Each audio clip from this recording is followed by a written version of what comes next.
xataa kulaylka iyo qoraxda midna ka celinin roobna hadalkiiba daa. marka reerku guurayo bacda ayaa in badan oo maanta ka mid ah deegaanada inta la duuduubo dabadeetana qof qaada ama shiraaca iyo dhowr caagadood ayaa awr lagu lugooyaa walow qiyaastii inta badan weli ay bad qabaan hooy iyo weliba haylo. dhanka dhaqaalaha sanadihii 80-maadkii qoyska reer miyiga ah ee leh 100 neef ilaa 150 neef oo ari ah wuxuu ka mid ahaa reeraha nolosha miyiga ugu faqiirsan, iyadoo ehel xidid iyo xigtaba ay u aqoonsan jireen inuu yahay qoys mudan in la caawiyo oo iyagu sabool ah. maanta qoyska 150 neef oo keliya oo ari haystaa wuxuu ka mid yahay kuwa ugu qanisan nolosha miyiga. berigii hore xooluhu tiro tayo loogu dhibaatoon karo ayay lahaayeen, waayo marka laga eego xagga tirada waxay ahaayeen xoolo badan oo dheef lagama waayi jirin, waxayna ku filaayeen isla markaasina ay hayeen dad badan. xagga tayada caanaha, haragga, hilibka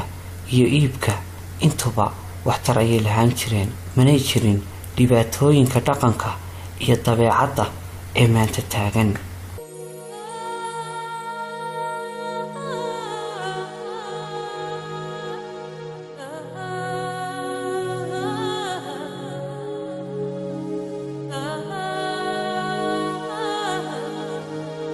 nidaamka dawligu waa u adkaa xilligaasi oo dhoofka xoolaha ayaa xoog u furnaa, waxayna dalka dib ugu soo laaban jireen iyagoo lacag adag ah, taasoo ka qayb qaadan jirtay nolosha dadka miyi iyo magaalaba ku nool, kaabina jirtay dhaqaalaha guud. maanta waxaa xidhmay inta badan saleedihii laga bartay xoolaha Soomaalida kadib karkii uu keenay muddo dheer oo dhoofku xidhnaa. sidoo kale horumarinta tayeynta iyo farsamaynta xoolaha xanaanadoodu ayaa iyana haatan aan jirin. isbedelka cimilada iyo nabaad guurka heerka ay maanta gaadheen ayaa la odhan karaa waa mid aanay taariikhda hore u qorin. intii aan wadooyinka marayay dhulka wax farqi ah oo weyn uma aanu dhaxayn marka laga eego xagga xaalufka iyo kulaylka abaaraha daran. berigii hore marka meel ay abaari halayso waxaa jirtay meel kale oon abaartaasi gaadhin, sidaasi awgeed dadku waa ay isu guuri jireen ama isu xoolo goyn jireen, waxaana jiri jiray dhacdooyin lagu xasuusto.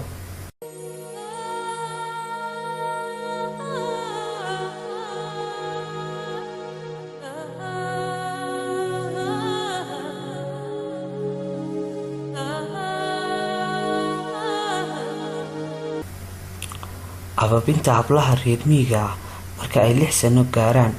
waxay bilaabaan inay ariga wax ka raacaan 10 jir iyo ka weyna waxaa lagu bilaabaa inay kaligood ku filaadaan raacida xoolaha. waxaa gabdhaha inta ay yaryar yihiin lagu bilaabaa in la baro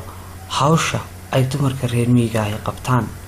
anagu waxaan ogeyn hablaha oo xishooda oo aan wajigooda darqi lagu arko oo hidda iyo dhaqan xiran oo marka la arko ilaahay nasiib nin leh uu arki karo. hadda imaka noloshii oo dhan way bedeshay. anagu waxaan xidhan jirnay boqorka dhacalaha hadda bayd mayo marada 3 qayda marka dabadeeto wixii ma jooga timaha waanu daban jirnay, waanu sii dayn jirnay, waa iyaga oo gedaf labaanu sidaa u sii dayn jirnay. ma garatay markaa imika dhaqanka ma joogo, imika hablihii waa ku jiirayaan. dhaqanka ma joogo oo dhaqankiinan imika dhalinyarada rag iyo dumartoona ma joogo oo dhaqan la afgaranayaba ma hadde. reer miyiga maxaa jira inantii aqal baad u dhistay oo ay kaa tagtay, markay kaa tagtay maxaa kaaga dana waa lagu dhibtoodoo dhalinyaradii ka ciyaartoodii dee annaga ciyaartayadii maayo waa toodii xoogaa gargaraacee inantii halkan la yargelgelbiya. haddii ay magaalo tahay dee hudheelaya meelaaba looga tumaa, soomaad garan. miyigana sidaa sideedun baa la yidhaahdaa. dee inantii markiiba carartay waa khasaare gooniya. ها خسارة قوني ما ترتو ما لو خسارة وبيقول كلمة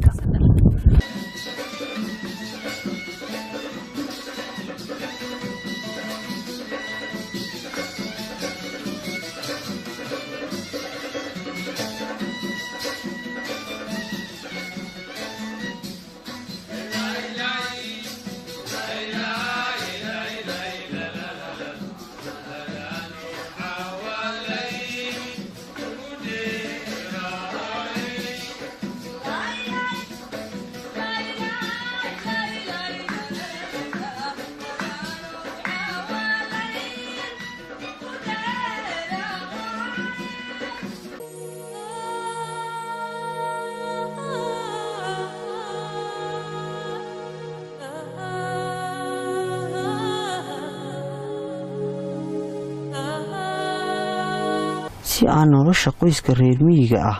dhab ahaan ula soo wadaagno waxaan carraabo xilli casar liiq ah kaga baxnay magaalada dhulku carri isuma laha habeenkuna waa uu dumay dayow iyo indhataraandarka humaag dhalanteed habeennimo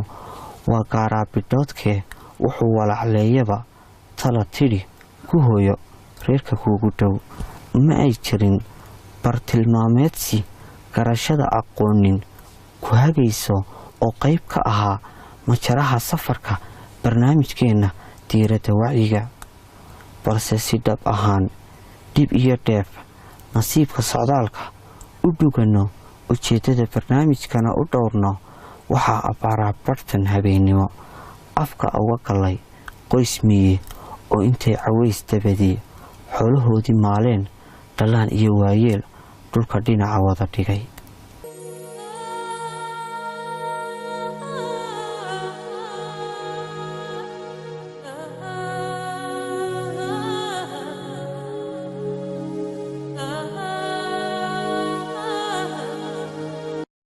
nasiib wanaag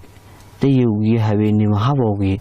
nooma raacin qoys u daran martida walow ammiintu tahay wakhti ka madax bannaan xilli martisoor iyo luunka layska rogo oo aanu nahay marti goor xun socod ah haddana salaan dabadeed oo danala ka rog kolkii reer guuraa war laga raaciye sarajoog laysku sheegsaday odayga reerku gogasha noo dhig ardaaga sidii xal ahaan jiray markaan tartarka dhulka dhigayba cabsidii ardaagiyo irka qaawanaantiisa qardadii safarka ku ilaaway oo hore ayaan kaga taati dhacan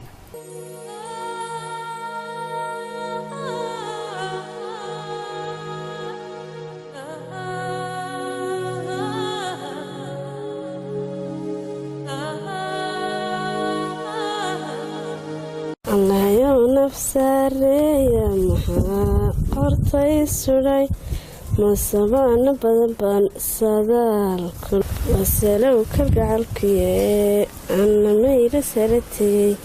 wansahashanaye udhigaysi sarada masabaana badan baan sadaalku noolaa wakhtigu waa uu isbedelay xilliganna reer guuraa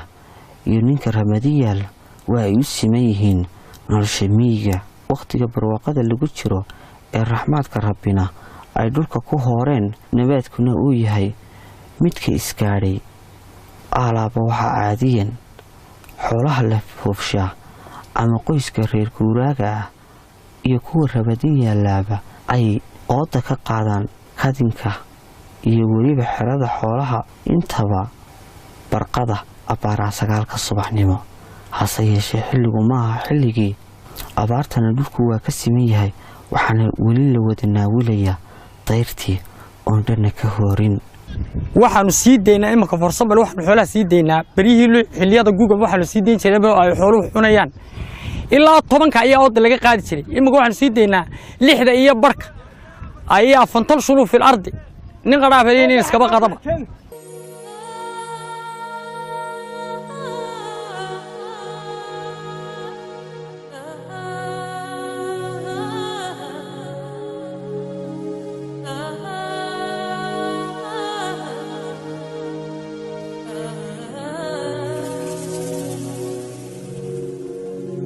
xalaytoo xilli dambe ayaa marayseen oo aynu daysu nimi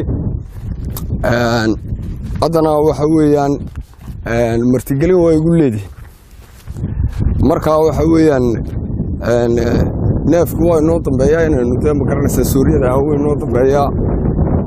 imakana geeliyoo kaasa ayaynu horta caanaha ka soo maalayna marka xoolaha iyo xaalkooda waxa weeyaan xooluhu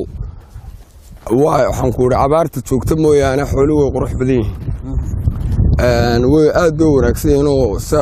sida waktiga dhulka ka joogta dadka annagaa u labanba geel iyo marka ninka geel iyo ari iyo afar maal adduunya ay oran jireen intiiba isugu kaa 5 maal adduunyaale way isugu kaa xilligii dambe waxay maqlayeen marka dambe xan fara badan iyo guux xaafada ka baxayay waaya waa adigu dee waa wax iska jiro waxaan ku idhi iyadoo abaar tahay haddana awrkeeda qooqan waxaan u gartay inan baa xalay lagaala markaa waxa weeyaan xalayto aniga waxay iga dhaceen inan bay iga dhaceen markaa saaka uun baan tibay anigu saakad inantii towdi markaa waxa weeye soo kale hablaa loo kala dhaco waa dhac baan u arkaa ee lala kala tago xasee loo wada xaalaa waxaan ogaa iyadoo la soo oggeed fadhiisto waxaa loo wada xaalayaa inantaa ninku wuu la tegayaa marka uu la tagana wuxuu keenayaa hibadii isagoo 2 nin ay sidaan bay hibadii keenayaan meelahana laga eegeegayaa ama telefoonkaaga la soo garaacayaa dabato waxa lagu odhanayaa inantii annaga hayno noo hibe marka inan nin raacday waa inaad hibaysaa haddaad hibeen weydo oo waxaan ku idhi waa dee dadkii baaba kula yaabaya xitaa kuwii reerkiina ahaa baaba kugu qaylinaya ceeb weeyaane maxaad inantii u hibeen weyda walaalkaa baaban lagaaga taag helin marka iminka ninkaagaa dhacay waa inantii hibayso labadii nin yimaadaan haddii aad la yimaado anigu iminka hadda cid dhacdayna war uma hayo cid ay raacdayna war uma hayo laakiin hadday soo caddaato te waa la hibeynayaa weye malaal nimankayagaa martida kuwa ay sooriyada inantana waxaanu ka cunay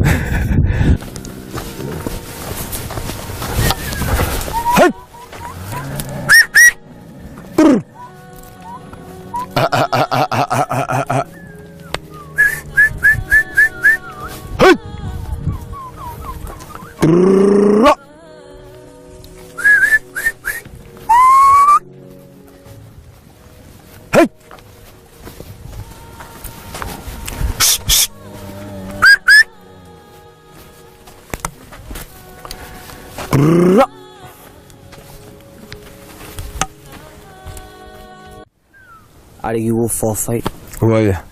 waxa raacay ninkii Cabdiraxmaan waaya geelina waa kan ina dhaafayo isna xasan Saleebaan baa raacay waya barrena waa kan nigaa raacay waan gartay hooda yar iyada alaasadii saaka inoo soo lisaysay cadayskii shaaha oo reerka ugu yar reerkan ugu yar oo 5 jir iyana waxay raacday maqal yar qashi yar tii mid yar oo shaqaysa waxa soo haray adiga iyo wadaadii waan gartay hawl maalmeedkii qoysku saasoo ku sidaas ku kala foofay halka hadaan kaaga waramo islaantu waxa weeyaan iyadu waxay shaqada guriga iyo wax karinta hadii aad loo biyaha soo dhaamintooda barkado ku dhow wax karinta ay ku shaqo leedahay anigu waxaan ahay kormeer hawsha guud oo geel marban soo eegayo ariga marban soo eegayo hooday yar maqasho marban eegayo saa markaan u soo kormarteeyo waan ka soo noqonaya marka waxa weey checking guud baane halkuu tagay ina caruurti ka jeesatay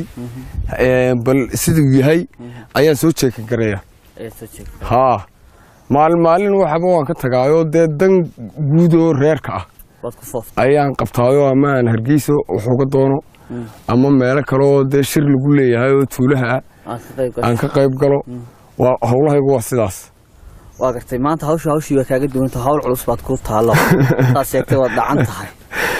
waxaas macno ma laho waxa weeye dee annaba kuwan qaar baanu soo dhacnay kuwa guriga jooga waanu soo dhacnay soo maaha haa marka waxa weeye waa adduunyadu waa isdaba socotaa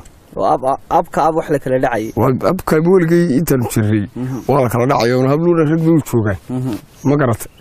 marka waxa weeyaan dee nina tuuqabo meel kama keenay reer kaluba ka soo kale kolley dhegtaa ku taagano jiha lagaa xigaanaad weli garan kolleyto